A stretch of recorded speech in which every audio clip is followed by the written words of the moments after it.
بسم اللہ الرحمن الرحیم۔ رضاعت۔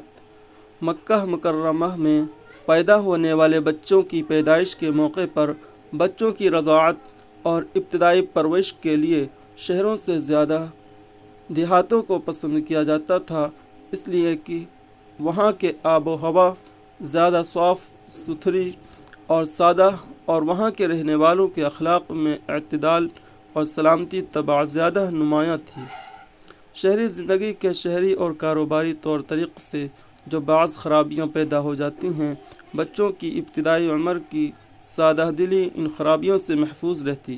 مزید یہ بات تھی کہ وہاں اور اس کے قریب کے دیہات کی زبان بھی شہری زبان کے مقابلے میں زیادہ صحیح اور فصیح مانی جاتی تھی۔ قبیلہ وازن کی آبادی جو مکہ اور طائف کے درمیان واقع علاقے میں، جو کہ مکہ کے شمال کے رخ پر تھوڑے ہی فاصلے پر تھا، وہیں اس کی شاخ بنی سعد کا گھرانہ تھا۔ اس کی خواتین سال میں ایک مرتبہ مکہ آ کر وہاں کے نومولود بچوں کو ان کی رضاعت کے زمانے میں لے جایا کرتی تھیں اور 2-3 سال کی مدت تک اپنے بچوں کے ساتھ رکھتی تھیں۔ ان کو اس کی اجرت و معاوضہ بچوں کے والدین کی طرف سے ملتا تھا اور یہ ان کی روزی کا ذریعہ بن جاتا تھا۔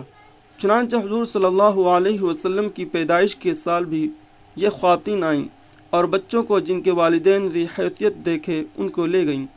حضور صلی اللہ علیہ وسلم کو لینے میں ان سب کو تکلف ہوا کہ آپ صلی اللہ علیہ وسلم یتیم تھے، والد نہ تھے کہ خدمت رضاعت پر معاوضہ ملنے کی بہترین توقع ہوتی۔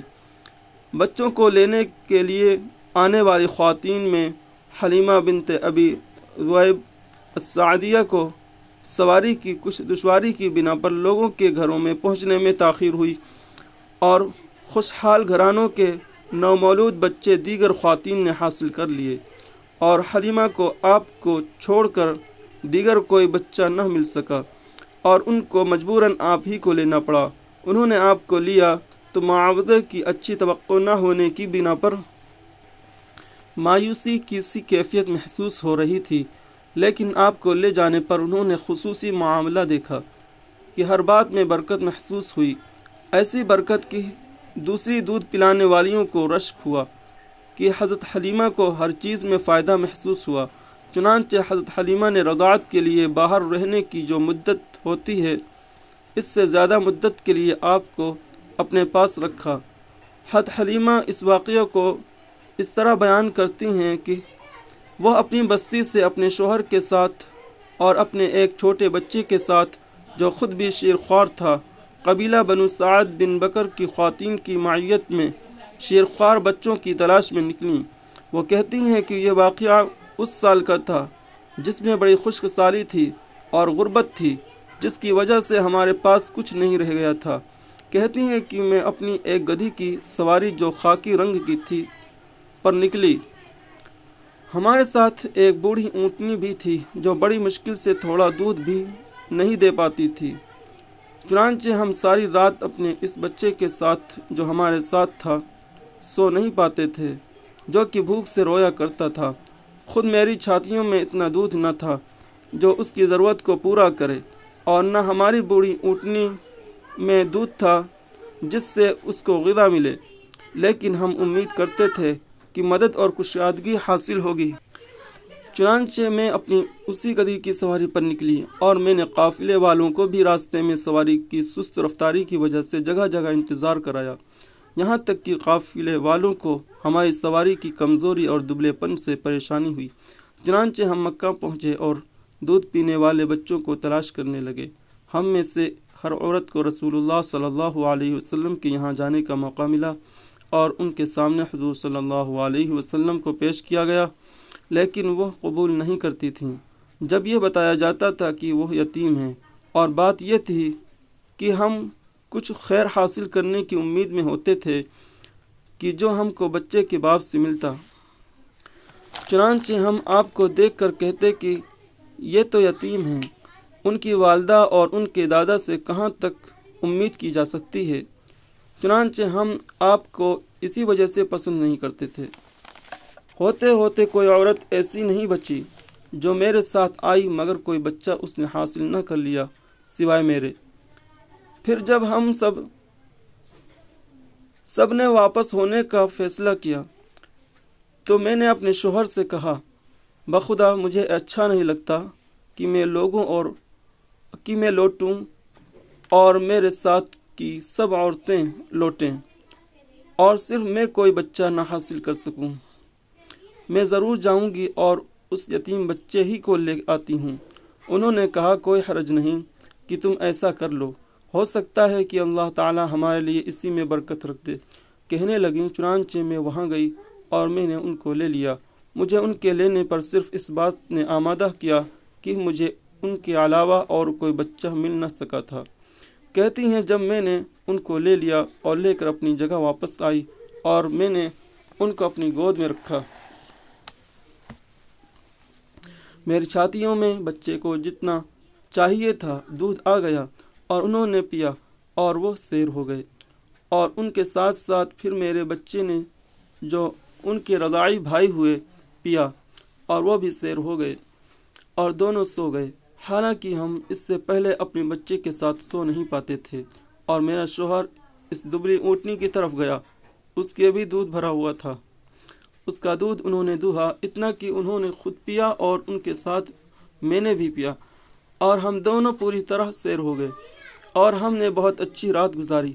کہتی ہیں، صبح ہونے پر میرے شوہر کہنے لگے، خدا کی قسم اے حلیمہ، تم ایک مبارک بچہ لے کر آئی ہو۔ کہتی ہیں کہ میں نے کہا، خدا کی قسم مجھے اسی کی امید ہے۔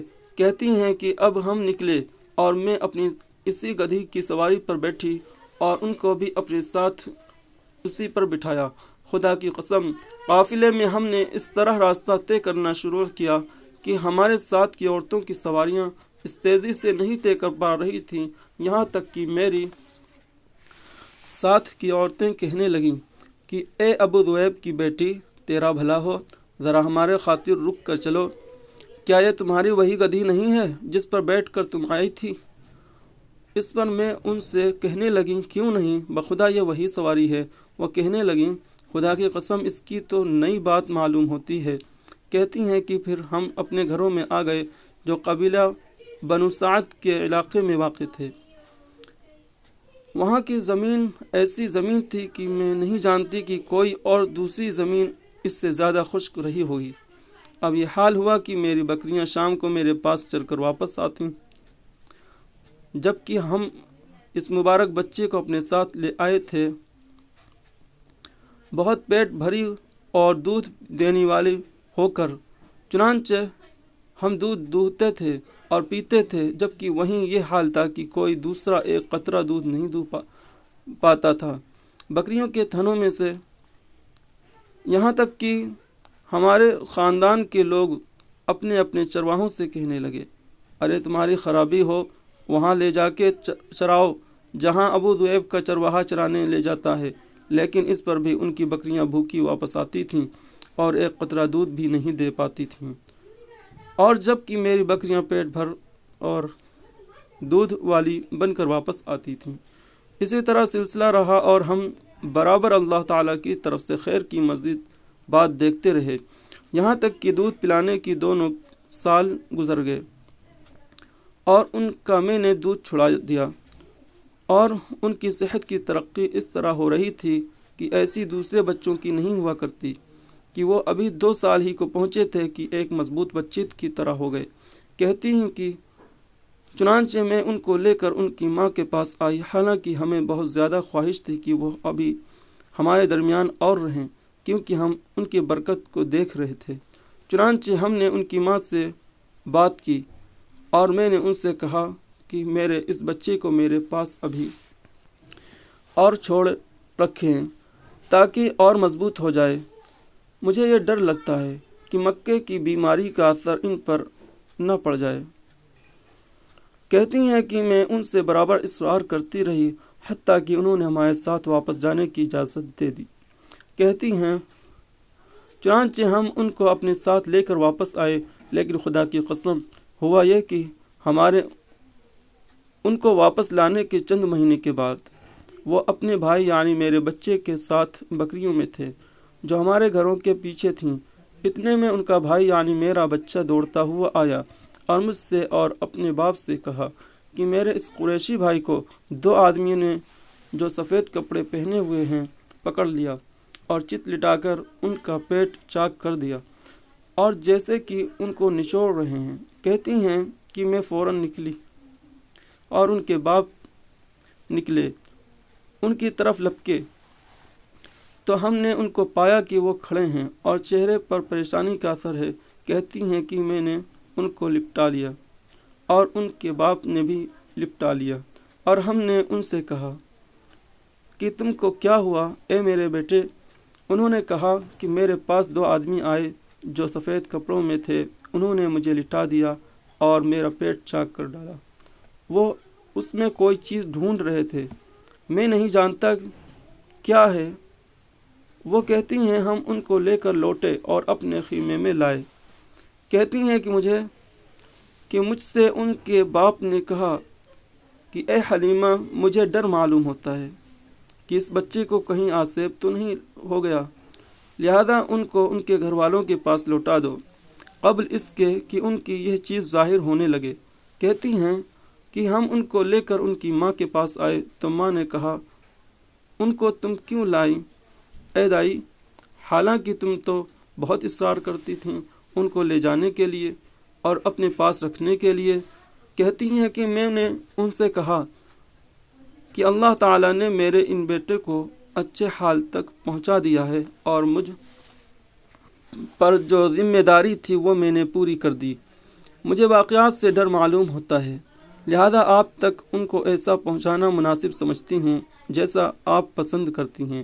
انہوں نے کہا کہ یہ تمہاری بات سمجھ میں آنے والی نہیں ہے، سچ سچ بتاؤ کہ ماجرا کیا ہے۔ کہتی ہیں انہوں نے مجھ کو چھوڑا نہیں یہاں تک کہ میں نے سچ سچ بتا دیا۔ کہتی ہیں انہوں نے کہا تم کو جن و شیطان کا خوف ہوا؟ کہتی ہیں کہ میں نے کہا ہاں۔ کہتی ہیں انہوں نے کہا ہرگز نہیں، خدا کی قسم، شیطان کے ان تک پہنچنے کی کوئی سبیل نہیں۔ میرے اس بیٹے کی بات ہی کچھ اور ہے۔ اور کہا میں ان کی بات تم کو نہ بتاؤں؟ میں نے کہا ضرور بتائیے۔ انہوں نے کہا جب ان کا حمل میرے ہوا تو میں نے دیکھا کہ میرے اندر سے ایک نور نکلا جس سے شام کے علاقے کے شہر بصرہ کے محل روشن ہو گئے۔ پھر یہ کہ جب ان کا حمل میرے ہوا تو اتنا ہلکا اور آسان حمل کبھی دیکھنے میں نہیں آیا۔ اسی طرح جب میں نے ان کو جنا تو یہ اپنے ہاتھوں کو زمین کی طرف کیے ہوئے تھے اور ان کا سر اوپر آسمان کی طرف اٹھا ہوا تھا۔ تم چھوڑو ان کو اور خوشی خوشی واپس جاؤ۔ مذکورہ بالا بیان کے مطابق حضرت حلیمہ کے یہاں آپ صحت کے ساتھ رہے۔ وہاں آپ نے اپنے رضاعی بھائی کے ساتھ بکریوں کے چرانے میں شرکت کی۔ آپ کا یہ بکری چرانا بعد میں آپ کے کام میں بھی آیا، جبکہ آپ کچھ بڑے ہوئے اور ضرورت محسوس کی کہ آپ مکہ کے بعض لوگوں کی بکریاں اجرت پر چرائیں۔ اس وقت آپ کی عمر 10 سال کی بتائی گئی۔ وہاں کے ماحول میں کم عمروں کے لیے بکریاں چرانا معاشرے میں برا بھی نہیں سمجھا جاتا تھا، اور خاص طور پر جب کہ اس سے اقتصادی ضرورت پوری ہوتی ہو۔ چنانچہ آپ صلی اللہ علیہ وسلم نے بھی اس طرح اپنی اقتصادی ضرورت پوری کی۔ آپ کے چچا ابو طالب جو آپ کے دادا کے بعد آپ کے سرپرست ہوئے تھے، اقتصادی لحاظ سے کوئی خوشحالی نہیں رکھتے تھے، اور یہ بکریاں چرانا ایسا عمل بھی نہ تھا جو صرف آپ ہی کی حیات طیبہ میں ملتا ہو، بلکہ متعدد سابقہ نبیوں میں بھی یہ سلسلہ رہا ہے۔